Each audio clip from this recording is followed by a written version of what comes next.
Livre 1, chapitre 2. J'entrai dans le journalisme parce qu'après l'une des si nombreuses guerres de ce siècle, je restais avec une jambe si abîmée qu'il me fut impossible de reprendre ma profession dans la marine marchande.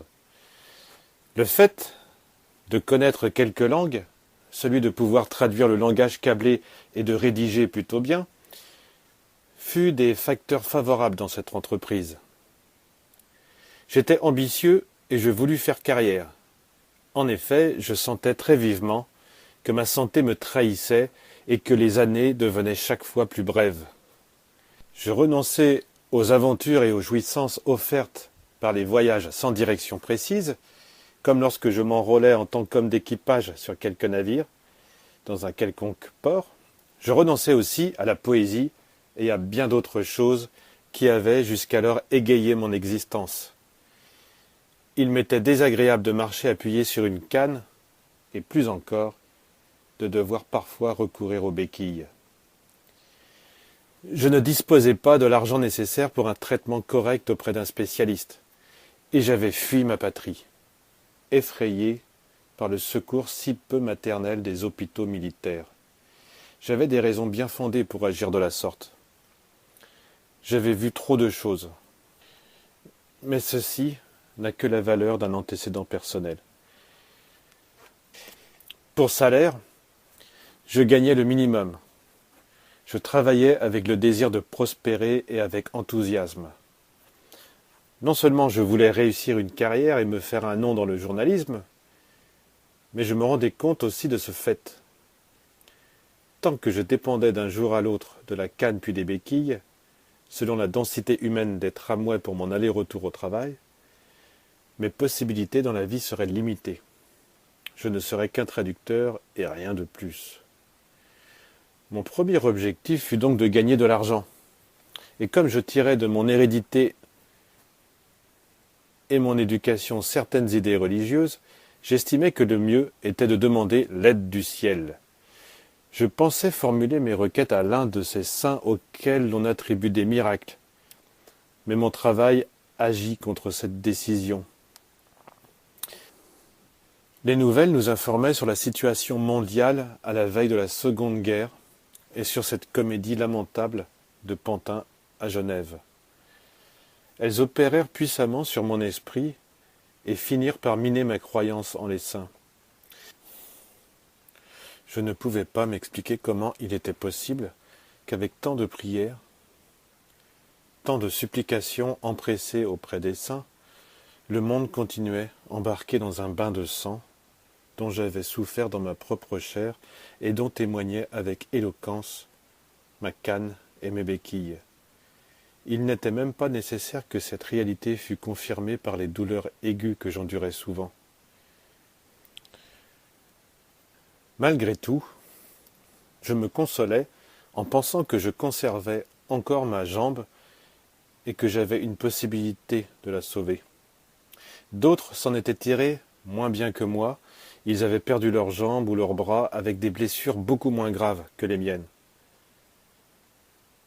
Tout cela, ajouté à d'autres choses trop intimes, me poussa à laisser de côté l'idée de demander une aide financière à saint Judas Thaddée, à saint Pancrace ou à quelque autre saint qui, en théorie et conformément à la propagande religieuse, font souvent des miracles. Je décidai d'exposer directement et en personne mes peines à notre Seigneur Jésus-Christ. Après tout, j'avais toujours senti que l'acte de contrition et le Salve Regina me touchaient fortement. Ainsi donc, je commençai à parcourir de nombreuses églises à la recherche d'une atmosphère propice. Enfin, j'en découvris une où se trouvait, dominant l'autel et la nef centrale, un très beau tableau du Sacré-Cœur de Jésus. Mais, à ce point de mon récit, je dois l'avouer, j'avais cessé de me rendre à la messe le dimanche et les fêtes d'obligation, préférant ces jours-là rester au lit, dans la modeste pension où j'avais une pièce, afin d'accorder un bon repos à ma jambe. De plus, j'éprouvais un remords de conscience. Je considérais que les saints sacrements m'étaient voilés à tout jamais. La guerre était à l'origine de cette pensée. J'eus une violente querelle avec l'aumônier de mon unité, lorsque, désespéré, je lui dis que pour moi, Dieu était une ordure et que je ne parvenais pas à m'expliquer comment, par l'entremise de ses ministres, il pouvait sanctionner un massacre pareil de jeunes. Cet incident eut lieu après une messe sur le front à la veille d'un jour où des centaines de garçons, de 16 à 18 ans, commençaient à recevoir leur baptême du feu. L'aumônier m'avait administré la communion en disant « Au cas où tu mourrais ». J'en fus à tel point dégoûté que je déversai violemment sur lui toute la colère accumulée en moi, pendant toute une année vécue avec une seule chemise grouillante de poux, toute une année sans eau et souffrant de la faim. Je suis un homme colérique et j'appuyais alors sur la détente avec facilité, comme si la fonction la plus naturelle de la vie eût été d'enlever celle du prochain. Je ne me souviens pas exactement de mes paroles ce jour-là, mais en substance, les voici. Je comprenais que les hommes ignorants en matière religieuse devinssent des bêtes, mais il me semblait tout à fait obscur que les prêtres puissent sanctionner, voire bénir, ceux qui se livraient à une telle atrocité. Jamais je n'oublierai cette scène. Je sortis du combat sans une égratignure, mais profondément ébranlé après avoir vu mourir, presque sans défense, tant de jeunes garçons. L'aumônier qui avait aidé à secourir des blessés sous le feu ennemi s'assit à mes côtés sur un tronc d'arbre, posa un bras sur mes épaules quand je commençai à pleurer, et me dit qu'il comprenait mon état d'âme. Je crus un instant que mes larmes étaient de repentir, mais je me rendis bientôt compte. La tension nerveuse produite par le combat me faisait flancher. Pourtant, dans ma conscience dura longtemps le sentiment d'avoir commis un sacrilège en parlant de Dieu, comme je l'avais fait. À cause d'elle, je me jugeais indigne de recevoir les saints sacrements. Et pour être honnête, je craignais aussi la pénitence que pourrait entraîner une telle confession. Pour cette raison, et peut-être encore par ma volonté d'expier à ma manière mon péché, pourvu qu'il ne fût pas trop difficile de le faire, je me rendis à ce temple que les soirs où il était plutôt vide. À cause de la guerre, j'avais perdu naturellement toute croyance au miracle. D'autre part, les nouvelles internationales que je devais traduire chaque jour indiquaient qu'ils correspondaient à des temps trop lointains déjà pour être pris en compte. À vrai dire, un paragraphe annonçant quelques guérisons miraculeuses à Lourdes me parvenait parfois. Mais le miracle que j'attendais n'était pas près de se produire, car j'espérais le miracle de la paix. Ce qui m'était arrivé, dans mon pays, arrivait alors à des Éthiopiens et des Italiens en Afrique. Peu après, en l'honneur de principes prétendus nobles et avec la participation de la religion et des religieux, ces événements commencèrent à survenir en Espagne. Ainsi, à cette date, je savais dans mon fort intérieur que pour moi, il n'y aurait aucun miracle à moins que je ne fisse de mon côté, pour mon compte et à mes risques et périls, ce que je devais faire. Cependant, je ne pouvais pas cacher au fond de moi cette profonde foi en Jésus-Christ. Et même lors de mon blasphème, quand j'avais dit considérer Dieu comme une ordure, la raison m'indiquait que si je prenais au pied de la lettre ce principe, il est dans le ciel, sur la terre et partout, je ne perdrais rien à lui montrer ou à lui expliquer cette crise endurée pendant la guerre. Je pensais qu'avec le temps, je pourrais aussi le persuader de m'aider à gagner l'argent suffisant pour soigner ma jambe et pouvoir travailler normalement. Alors, en arrivant à l'église, je récitais avec empressement le Notre Père, l'acte de contrition et le Salve Regina. Tout de suite après, je m'adressai à cette belle image du Sacré-Cœur en ces termes. Mon Seigneur Jésus-Christ, je ne te demande pas beaucoup, je sais que tu ne peux pas me donner la loterie, et combien même il serait possible de le faire, autant d'argent ne m'intéresserait pas. Je ne vais pas non plus te demander de m'aider à trouver une héritière. Pour le moment, je ne veux pas me marier. En outre, quelle héritière accepterait de m'épouser en apprenant que je ne désire qu'une chose d'elle, à savoir le paiement de l'opération de ma jambe? Seule une femme très laide le ferait, et je n'ai pas envie d'épouser une femme laide.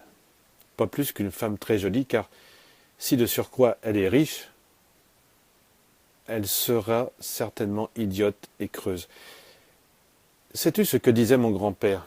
Il disait qu'un sage me donne la mort plutôt qu'une brute la vie.